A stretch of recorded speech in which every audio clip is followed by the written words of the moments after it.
Hello तो आज के चैप्टर में हम लोग आज बात करने वाले हैं अपने चैप्टर 1 साइंस का क्लास 10th का चैप्टर है ये जिसका नाम है केमिकल रिएक्शन एंड इक्वेशंस। तो भैया स्टार्ट करते हैं अपना चैप्टर बिना किसी देरी के।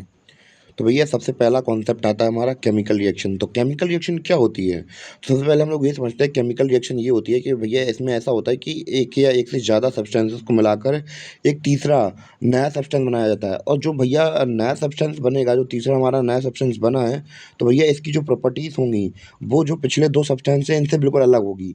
जैसे कि हम अगर एग्जाम्पल लें दूध और फिर नींबू का एग्जाम्पल लें, तो भैया नींबू में थोड़ा दूध डाल दिए, तो भैया जो तीसरी प्रॉपर्टी बनेगी, तीसरा सब्सटेंस बनेगा, जैसे कि हमारा दही बनेगा, तो भैया उसकी प्रॉपर्टीज दूध और नींबू दोनों से अलग होने वाली हैं।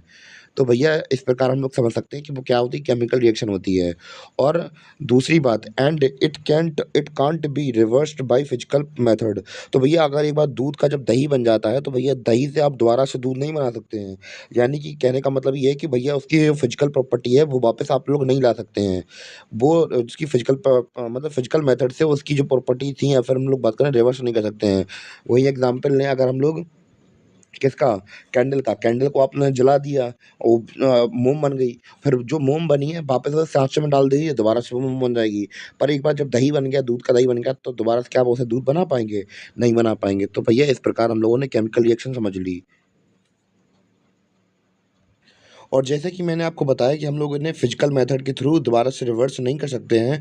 तो कौन कौन से मेथड होते हैं? तो वो होते हैं magnetism, filtration, centrification, distillation, evaporation. जैसे कि एवोपरेशन वगैरह में आप लोगों ने देखा होगा कि भैया वही है कि समुद्र से नमक निकालना होता है, तो भाई हम लोग क्या कर देते हैं, नमक वाले पानी को गर्म कर देते हैं, तो नमक नमक नीचे रह जाता है और पानी उड़ जाता है। तो ऐसे करके हम लोग उसकी फिजिकल मेथड से हम लोग उसे अलग कर देते थे ना, मिक्सर को। पर हम लोग यहाँ पे नहीं कर पाएंगे केमिकल चेंज के अंदर। तो भैया हमारा अगला टॉपिक है केमिकल रिएक्शन इन्वॉल्व, यानी कि केमिकल जब रिएक्शन होगी तो उसके अंदर क्या क्या चीज़ होंगी। सबसे पहले इसका जो स्टेट है, यानी कि क्या कौन से स्टेट में, सॉलिड में है, लिक्विड में है। अब जैसे मैंने आपको बताया कि दूध से क्या बन जाता है, हमारा दही बन जाता है। तो भैया दूध क्या होता है, लिक्विड स्टेट है। और वही हम लोग बात करें, दही क्या है, सेमी सॉलिड है, यानी कि जेली टाइप में होता है। और दूसरा ये है भैया चेंज इन कलर, यानी कि जो केमिकल रिएक्शन होगी, जो दो प्रोडक्ट होंगे, तो भैया जो नया प्रोडक्ट बनेगा दो प्रोडक्ट से, तो भैया उसमें क्या हो जाएगा, केमिकल चेंज हो जाएगा। तो कलर चेंज हो जाएगा। कलर चेंज से हम लोग देखेंगे कि भैया जो नया सब्सटेंस बना उसका कलर चेंज हो जाएगा। तीसरी चीज़, उसका टेम्परेचर चेंज हो जाएगा। यानी कि पहले मान चलो ठंडा होगा, बाद में कुछ भी करके रिएक्शन करके हम गलत गर्म करा देंगे। और उसमें क्या होगा, एवोल्यूशन ऑफ गैस, यानी कि गैस निकलेंगी उससे। अब हम लोग एग्जाम्पल लेके समझेंगे कि ये भैया केमिकल रिएक्शन कैसे कैसे होती है। तो भैया डेली लाइफ के एग्जाम्पल हम लोग लेंगे जिससे कि आपको समझ में आ जाए। तो भैया केमिकल रिएक्शन हमारे डेली लाइफ में कैसे होते हैं? डाइजेशन ऑफ फूड, यानी कि हमारा खाने का पचना, रेस्पिरेशन, सांस लेना। तीसरा है रस्टिंग ऑफ आयरन। तो भैया ये स्लो केमिकल चेंज है, तो भैया काफ़ी टाइम लग जाता है। जैसे कि ऑक्सीजन और ह्यूमिडिटी की मात्रा में हमारा आयरन आ जाता है, तो भाई उसमें केमिकल चेंज होते हैं। फॉर्मेशन ऑफ कर्ड, यानी कि दही का बनना, ये सब क्या है, हमारे केमिकल चेंज हैं जो हमारे डेली लाइफ में हमें देखने को मिलते हैं। अब हम लोग बात करेंगे भैया जब केमिकल रिएक्शन होती है तो इक्वेशन में हम लोग देखते हैं कि वहाँ पे रिएक्टेंट और प्रोडक्ट बनते हैं। यानी कि जो रिएक्टेंट होते हैं जिनसे, जैसे कि हमने रिएक्टेंट क्या होंगे, जैसे कि मैंने अभी आपको एग्जांपल दिया था दही और दूध का और नींबू का। तो भैया दूध और नींबू जब हम लोग मिलाते हैं, दूध और नींबू क्या होगा, हमारे रिएक्टेंट हो गए। अब जब इन दोनों को मिला दिया तो बन क्या गया हमारा, बन गया हमारा दही। क्या बन गया, दही। यानी कि ऐसी चीज़ें जो कि ऐसी सब्सटेंस जो कि केमिकल रिएक्शन में पार्ट ले रहे थे, यानी कि जो दोनों मिल रहे थे, वो क्या कहलाते हैं, रिएक्टेंट कहलाते हैं। और बन गया क्या, मतलब दही बन गया था, तो दही क्या हो जाएगा, प्रोडक्ट बन जाएगा। यानी कि ऐसा सब्सटेंस जो कि हमारी केमिकल रिएक्शन के दौरान बन गया हो। तो क्या बन गया हो, केमिकल रिएक्शन के दौरान बन गया हो। तो हमने मिलाया क्या था, दही और नींबू मिलाया था, सॉरी दूध और नींबू मिलाया था, और बन क्या गया, दही बन गया। तो भैया इतना समझ में आया कि रिएक्शन और रिएक्टेंट और प्रोडक्ट क्या होते हैं। तो भैया यहाँ पे तो हमारा एग्जाम्पल भी दिया हुआ है कि जब मैग्नीशियम रिबन है, इसे हम लोग ऑक्सीजन की प्रेजेंस में, किसकी प्रेजेंस में, ऑक्सीजन की प्रेजेंस में जब जलाते हैं, यानी कि मैग्नीशियम रिबन है, उसको जब हम लोग यानी कि हम लोग ऑक्सीजन में क्या करते हैं, बर्न करते हैं, तो भैया हम लोग क्या देखते हैं, मैग्नीशियम ऑक्साइड बन जाता है। क्या बन जाता है, मैग्नीशियम ऑक्साइड बन जाता है। यानी कि हम लोग कह सकते हैं कि भैया यहाँ पे मैग्नीशियम और ऑक्सीजन क्या कहलाएंगे, ये दोनों हमारे कहलाएंगे रिएक्टेंट, और प्रोडक्ट बन के क्या है, मैग्नीशियम ऑक्साइड। तो भैया इतना क्लियर हुआ? तो भैया बताइए। अब हम लोग बात करेंगे भैया केमिकल इक्वेशन के बारे में। तो केमिकल रिएक्शन को हम लोग क्या करते हैं, केमिकल रिएक्शन को हम लोग रिप्रेजेंट कर सकते हैं केमिकल इक्वेशन के टाइप में। तो इसके अंदर हम लोग सिंबल्स और सब्सटेंस के इस्तेमाल करते हैं कि रिएक्टेंट क्या, हमारा रिएक्टेंट क्या है, प्रोडक्ट क्या है। तो भैया रिएक्टेंट जैसे कि हम लोगों ने बात किया जाए तो भैया जैसे कि हमारा कोई एलिमेंट लिया, हमने सल्फर लिया या फिर ऑक्सीजन लिया, तो हम लोग रिएक्टेंट ऑक्सीजन को मिला के, जैसे कि H2O में हाइड्रोजन प्लस ऑक्सीजन की बात कर रहा हूँ। तो हाइड्रोजन क्या है, गैस है, ऑक्सीजन भी क्या है, गैस है। तो भैया दोनों को हम लोग कैसे रिप्रेजेंट कर सकते हैं, रिप्रेजेंट कर सकते हैं सिंबल्स के थ्रू। तो सिंबल क्या होंगे, हाइड्रोजन का सिंबल H बनेगा, ऑक्सीजन का सिंबल O बनेगा, तो H+2। तो H+2O मतलब H+2 क्या बन जाएगा, H2O। तो ऐसे करके हम लोग अलग अलग जो हमारे अलग अलग एलिमेंट होते हैं उनके भैया हमारे क्या होते हैं, सिंबल्स होते हैं। और उनके बीच में केमिकल रिएक्शन को हम लोग केमिकल रिएक्शन को केमिकल इक्वेशन की फॉर्म में शो करते हैं।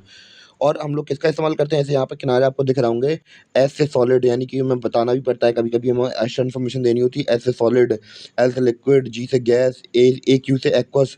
एक्वस क्या होता है, एक्वस सॉल्यूशन, एक हम लोग बात करें, एक सॉल्यूशन होता है जिसमें कि सॉल्वेंट क्या होता है, वाटर होता है। तो इतना क्लियर हुआ, यानी कि हम लोग रिप्रेजेंट कैसे करते हैं। अब ऐसा तो है नहीं कि यहाँ पे लिखेंगे हम लोग, ये लिखेंगे हर जगह। ऐसा तो है नहीं कि हम ऐसा लिखते हैं कि दूध में हमने शक्कर को मिला दिया तो ये बन गया, वो बन गया। तो ऐसा हमें नहीं दिखाना होता है, हमें एक स्ट्रक्चर या स्टैंडर्ड फॉर्मेट में दिखाना होता है, क्योंकि हमने सभी एलिमेंट के नाम रखे हुए हैं तो उनके शॉर्ट फॉर्म भी हैं। तो भैया ऐसा नहीं हो कि अगर हम लोग इक्वेशन बनाने जा रहे हैं, केमिकल इक्वेशन लिखने जा रहे हैं, 5 पेज की तो इक्वेशन ही लिख गई हमारी। तो भैया इसको शॉर्ट फॉर्म में करने के लिए हम लोगों ने सिंबल से रिप्रेजेंट करके केमिकल इक्वेशन में के फॉर्म पे दिखा देते हैं। इतना क्लियर हुआ केमिकल इक्वेशन या नहीं। अब जैसा कि हमें यहाँ पे एग्जांपल दिख रहा है कि हमारा मैग्नीशियम रिबन है, वो ऑक्सीजन की प्रेजेंस में जलाया जाता है और मिलता है क्या, हमें मैग्नीशियम ऑक्साइड मिलता है। तो भैया मैग्नीशियम और ऑक्सीजन क्या होगा हमारे, वो हो गया हमारे रिएक्टेंट। और भैया जो MgO है, यानी कि मैग्नीशियम ऑक्साइड है, वो क्या हो गया, प्रोडक्ट हो गया। तो हमने इस प्रकार देखा। तो भैया एम जी को किसके साथ हमने मिला दिया, ऑक्सीजन के साथ। तो भैया प्लस का साइन बनाते हैं, और जो यहाँ पे एरो दिख रहा है आपको, तो ये रिएक्शन की डायरेक्शन को शो करता है, किस साइड डायरेक्शन हुआ है। तो भैया बन क्या गया, हमारा MgO बन गया। तो उम्मीद है कि आपको इतना समझ में आ गया होगा कि भैया एग्जाम्पल के साथ कैसे कैसे केमिकल रिएक्शन होती है। तो भैया अगला टॉपिक हमारा है कि भैया हम लोग केमिकल इक्वेशन को बैलेंस कैसे करते हैं, तो उसके बारे में बात करेंगे। तो कैसे करेंगे सॉल्व, तो समझते हैं। सबसे पहले हम लोग बात करें कि हमारे पास केमिकल इक्वेशन में दी गई है Fe+H2O gives Fe3 plus sorry Fe+H2O gives Fe3O4+H2O। तो ये हमें इक्वेशन दी गई है। तो भैया इसको सॉल्व करने के बारे में समझते हैं, कैसे सॉल्व करते हैं। सबसे पहला काम हमारा ये होने वाला है कि हम लोग यहाँ पे देख रहे हैं कि Fe सबसे पहले जितने भी हमें चाहिए सब ब्रैकेट में कर लेनी है। यानी कि ब्रैकेट के अंदर हम लोग कुछ छेड़खानी नहीं करेंगे, ब्रैकेट के बाहर ही छेड़खानी करने वाले हैं। सबसे पहले हमें यहाँ पे Fe दिख रहा है पहली वाली इक्वेशन में, जो रिएक्टेंट है हमारे, तो यहाँ पे आपको Fe दिख रहा होगा, क्या दिख रहा होगा, Fe दिख रहा होगा यहाँ पे। और दूसरा हमारा क्या है, यहाँ पे Fe3 दिख रहा होगा। तो सबसे पहले हम लोग Fe3 यहाँ पे जो हमें दिख रहा है,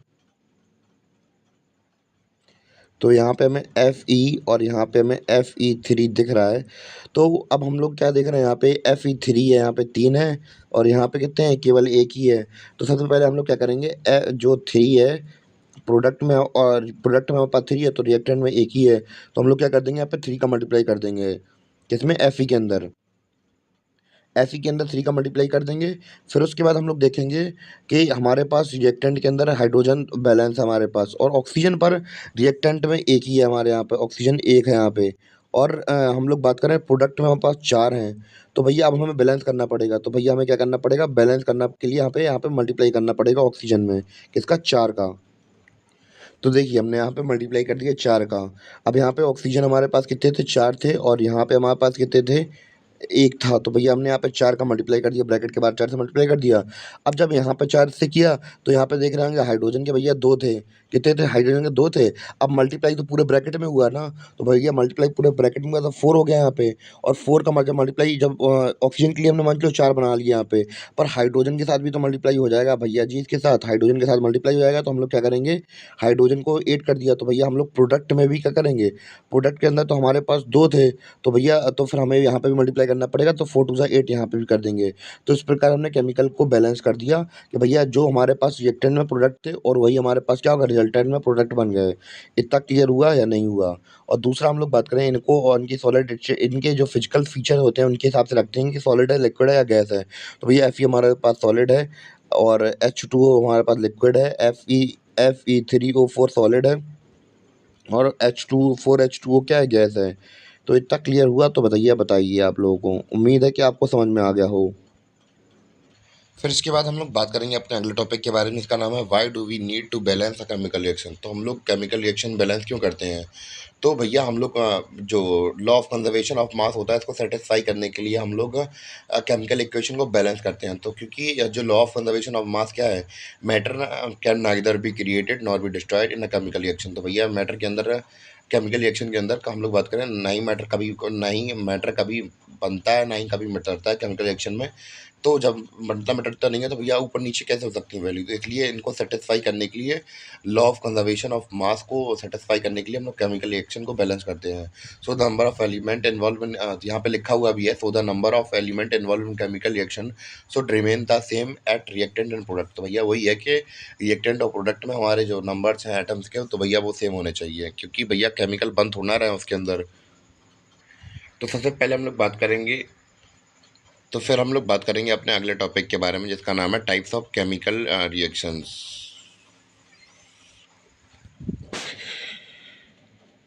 फिर हम लोग बात करेंगे अपने अगले टॉपिक के बारे में, जिसका नाम है टाइप्स ऑफ केमिकल रिएक्शन। तो क्या होती है टाइप्स ऑफ केमिकल रिएक्शन, इसको समझते हैं। तो हम लोग बात करें, हमारे पास काफ़ी प्रकार की केमिकल रिएक्शंस हैं। तो सबसे पहले हम लोग बात करने वाले हैं कॉम्बिनेशन रिएक्शन के बारे में। तो कॉम्बिनेशन रिएक्शन क्या होता है, इसको समझते हैं। तो भैया जब रिएक्शन में क्या होता है, जब दो या दो से ज़्यादा मिलकर, जो रिएक्टेंट्स हैं मिलकर एक सिंगल प्रोडक्ट बनाते हैं, तो उसे हम लोग क्या कह देते हैं, कॉम्बिनेशन रिएक्शन कह देते हैं। जैसे कि बर्निंग ऑफ कोल, जैसे कार्बन और ऑक्सीजन मिलकर CO2 बना लेते हैं। क्या बनाते हैं, CO2। और हम लोग बात करें फॉर्मेशन ऑफ वाटर, जैसे कि H2, और हम लोग बात करें H2O मिला के, मतलब पानी का, मतलब पानी कैसे बनता है, H2 + O, H2O बन जाता है हमारा। तो इस प्रकार हमने देखा दो रिएक्टेंट हमारे अलग अलग थे और मिलके क्या बन गए, दोनों मिलके बन गए हमारे क्या, दोनों मिलके बन गए हमारे एक प्रोडक्ट बन गया था। यानी कि हम लोग समझ सकते हैं कि दो रिएक्टेंट मिलकर एक प्रोडक्ट बना रहे हैं। तक क्लियर हुआ?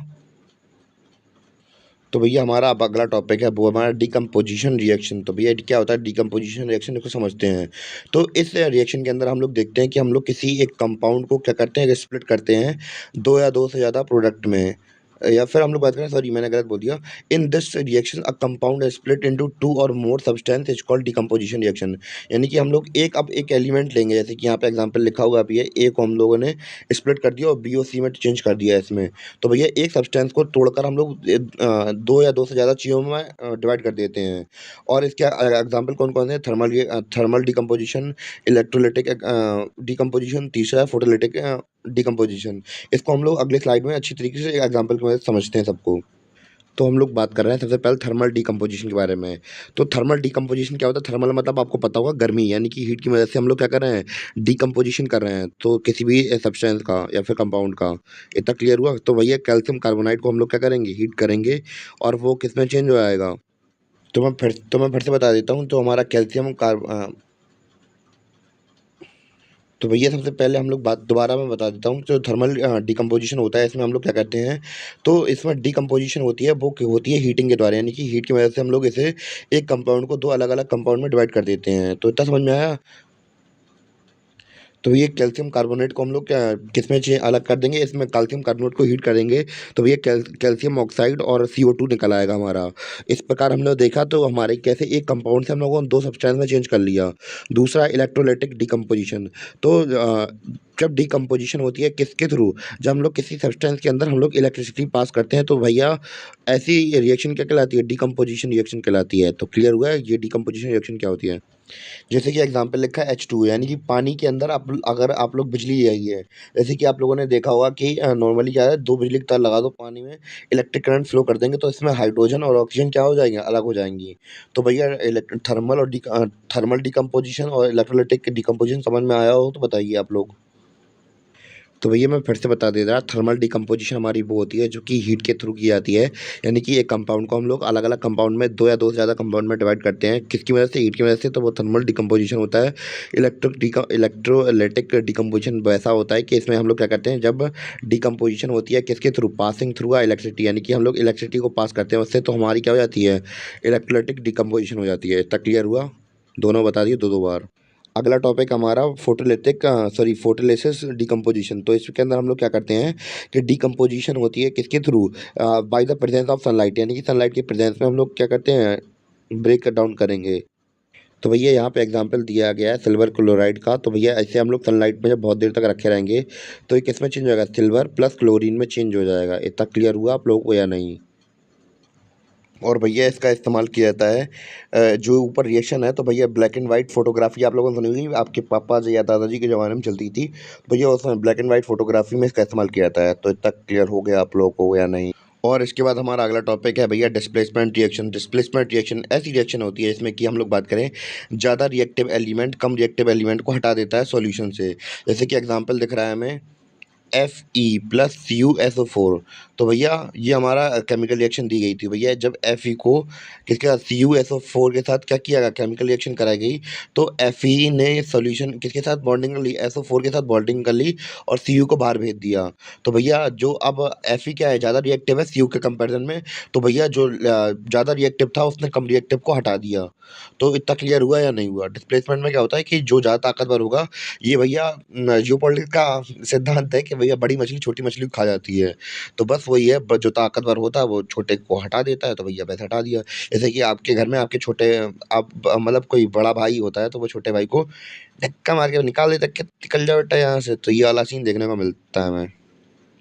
तो भैया नीचे यहाँ पे एग्जाम्पल आपको दिखाया जा रहा होगा। तो भैया क्या होता है, ये एग्जाम्पल भैया अक्सर एग्जाम वगैरह में पूछा जाता है कि भैया जो हमारी आयरन नेल होती है, जैसे कि हमारी ये आयरन नेल है, अगर इसको इस नीले वाले सल्फेट के अंदर डाला जाता है, कॉपर सल्फेट के सॉल्यूशन के अंदर डाला जाता है, तो भैया कॉपर सल्फेट कैसा हो जाता है, ये हमारा ऐसे रंग का दिखने लगता है। और जो हम लोग बात करें जो आयरन नेल होती है वो थोड़ी सी ब्राउनिश हो जाती है, क्योंकि भैया इसके ऊपर सल्फेट की सॉल्यूशन चढ़ जाता है इसके ऊपर। और हमें ये देखने को मिलता है कि भैया जो ज़्यादा रिएक्टिव था वो कम रिएक्टिव को हटा दी उसको। और यहाँ पे हमें क्या देखने को मिल रहा है, अब यहाँ पे हमें सल्फेट तो हट गया, कॉपर कॉपर दिख रहा है यहाँ पे हमें। तो भैया उम्मीद है कि आपको समझ में आ गया हो। दोबारा से नहीं आया तो मैं फिर से एक बार बता दे रहा हूँ कि भैया जो हमारा आयरन नेल थी यहाँ पे, एक हमारी आयरन नेल थी और इसे हमने कॉपर सल्फेट के सॉल्यूशन के अंदर डाला। कॉपर सल्फेट के अंदर सॉल्यूशन के अंदर डाला तो भैया हमारी आयरन थोड़ी बहुत जब हमने निकाली तो इसके ऊपर जो हमारी लोहे की जो कील थी उसके ऊपर सल्फेट का सॉल्यूशन चिपक गया और उसका रंग चेंज हो गया। अब कत्थई कत्थई रंग दिख रहा है कील का, तो भैया ये इसके ऊपर सल्फेट का सॉल्यूशन चिपक गया है। और भैया जो आपको ग्रे जो हमारा कॉपर सल्फेट का सॉल्यूशन था वो अब कैसा ग्रेइश दिख रहा होगा। तो भैया ये ऐसा रंग का क्यों होगा, क्योंकि भैया इसने कॉपर को डिस्प्लेस कर दिया है और बाकी जो सल्फेट था वो किसके साथ चले गया, आयरन के साथ चला गया। इतना क्लियर हुआ आप लोगों को क्या नहीं। अब 2-3 बार बता दिया तब बात तो चला गया होगा दिमाग में। तो भैया हमारा अगला टॉपिक है डबल डिस्प्लेसमेंट रिएक्शन। तो इसमें होता क्या है कि भैया एक रिएक्शन होती है किसके बीच में, कि एक नया कंपाउंड बनता है। कब कब जब हम लोग बात करें दो सब्सटेंस के बीच में, दो कंपाउंड के बीच में जब उनके आयन एक्सचेंज हो जाते हैं तो भैया इससे हमारा क्या बनता है, नया सब्सटेंस फॉर्म हो जाता है। कब, जब उनका जो हम लोग बात करें आयन एक्सचेंज होते हैं उसकी वजह से। तो भैया क्या डबल डिस्प्लेसमेंट हमने आपको बता दी, दोबारा से बता दे रहा। डबल डिस्प्लेसमेंट रिएक्शन ये होती है कि भैया उनके आयंस के एक्सचेंज होने से हमारा एक नया कंपाउंड बन जाता है। जैसे कि यहाँ पे एग्जांपल लिखा है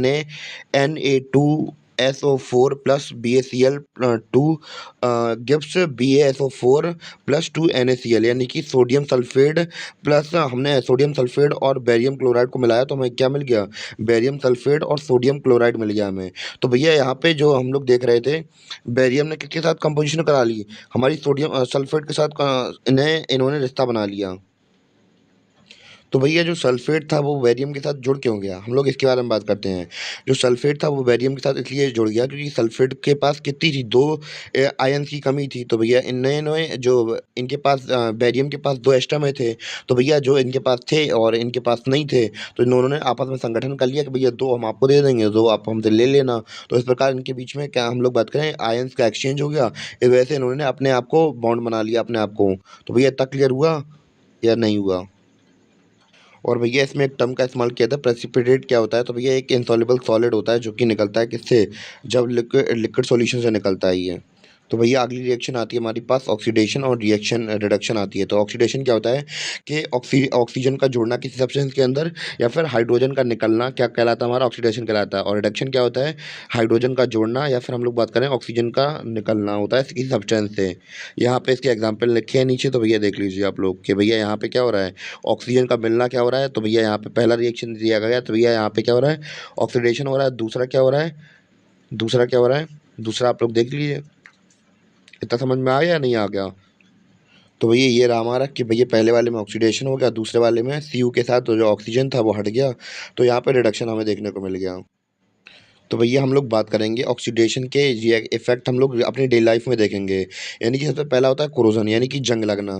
तो जब हम लोग बात करें कोई मेटल बहुत दिनों तक खुले में रखा रहता है तो भैया मॉइस्चर, एयर, वाटर, एसिड वगैरह उसके ऊपर रिएक्ट करते हैं और धीमे धीमे उसके ऊपर ऑक्साइड की लेयर लगाते देते हैं, तो भैया उस धीमे धीमे वो कमज़ोर हो जाता है और जंग लग जाती है। ऐसे एग्जाम्पल है इसका क्या है, rusting of iron, black coating on silver silver और green coating on copper. Copper के ऊपर हरी चद्दर बनने लगती है और सिल्वर काला होने लगता है हमारा, चांदी काली होने लगती है और फिर लोहा कैसा होने लगता है, लोहा जंग लगने लगती है। क्यों? क्योंकि भैया ऑक्सीजन की, कैसे कोई भी सब मेटल था हमारा, अब उसमें बहुत दिनों तक ऑक्सीजन एडिशन होता रहा धीमे धीमे धीमे धीमे धीमे धीमे, फिर उसमें जंग लगने लगती है। इतना क्लियर हुआ? तो भैया अब इसके प्रिवेंशन कैसे करेंगे, यानी कि बचाएंगे कैसे कि अगर जंग अंग वगैरह लग रही है, तो भैया हम लोग क्या करते हैं, सबसे पहले इसके ऊपर हमें पेंटिंग करनी पड़ेगी या पेंट लगाना पड़ेगा थोड़ा सा मोटा सा, क्योंकि आप लोग देखते हो घर के बाहर पेंट क्यों करते हैं गेटों के बाहर, तो भैया कि जंग ना लगे उसमें लोहे के ऊपर। या फिर दूसरा ऑप्शन होता है हमारे पास, उसके ऊपर ग्रीस लगा दी जाती है। तो हम लोग अब बात करेंगे दूसरे इफेक्ट के बारे में, डेंसिटी, यानी कि जब हम लोग बात करें कि हमारा फैट या फिर ऑयल्स वगैरह या खाना वगैरह अगर ऑक्सीजन के प्रेजेंट में ज़्यादा देर तक रहते हैं तो भैया क्या होता है, उसमें डेंसिटी लग जाती है, यानी कि वो क्या करने लगते हैं, बहुत उससे बहुत बुरी बदबू आती है, फिर खाने में बहुत कड़वे लगने लगते हैं, खराब हो जाते हैं वो। तो एग्जाम्पल ले लेते हैं चिप्स का, तो चिप्स के अंदर हम लोग देखते हैं नाइट्रोजन गैस भरी जाती है, तो भैया ऑक्सीजन निकाल देते हैं, नाइट्रोजन भर देते हैं। तो जो नाइट्रोजन होती है वो डेंसिटी से बचाती है खाने को बेकार होने से। तो भैया हम लोग केमिकल रिएक्शन आप देखेंगे किसके बेसिस पर, टेम्परेचर के बेसिस पे, यानी कि किसी क्या हीट निकल रही है किससे और किस में हीट देनी पड़ रही है, तो उसके बेसिस पे भी हम लोग केमिकल रिएक्शन देख लेते हैं। तो भैया इस प्रकार की दो प्रकार के रिएक्शन देखने को मिलती है, एंडोथर्मिक रिएक्शन और दूसरी होती है एक्सोथर्मिक रिएक्शन। तो भैया दोनों को समझते हैं। तो भैया हम बात कर रहे थे एक्सोथर्मिक रिएक्शन के बारे में, पहले एक्सोथर्मिक के बारे में समझते हैं। तो reaction in which heat is released along with the formation of product is called exothermic. ऐसी रिएक्शन जिसमें कि हीट निकलती है, जब इसमें केमिकल रिएक्शन होता है तो भैया वो क्या कहलाती है, एक्सोथर्मिक कहलाती है। और एंडोथर्मिक रिएक्शन ऐसी होती है भैया जिससे एनर्जी चाहिए, वो होती है कि रिएक्शन कराने के लिए। The reaction which requires energy in the form of heat, light and electricity is called endothermic. तो भैया जिसको एनर्जी, जिससे एनर्जी निकलती है वो होती है एक्सोथर्मिक, और जिससे चाहिए होती है वो होती है एंडोथर्मिक। और भैया जो एक्सोथर्मिक रिएक्शन है उसका एग्जांपल हमारा क्या हो जाएगा, बर्निंग ऑफ नेचुरल गैस। और इस प्रकार हमारा जो चैप्टर था वो कंप्लीट हो गया, उम्मीद है कि आपको समझ में आया हो। मिलते हैं अपने अगले लेक्चर में, तब तक के लिए बाय, सी यू।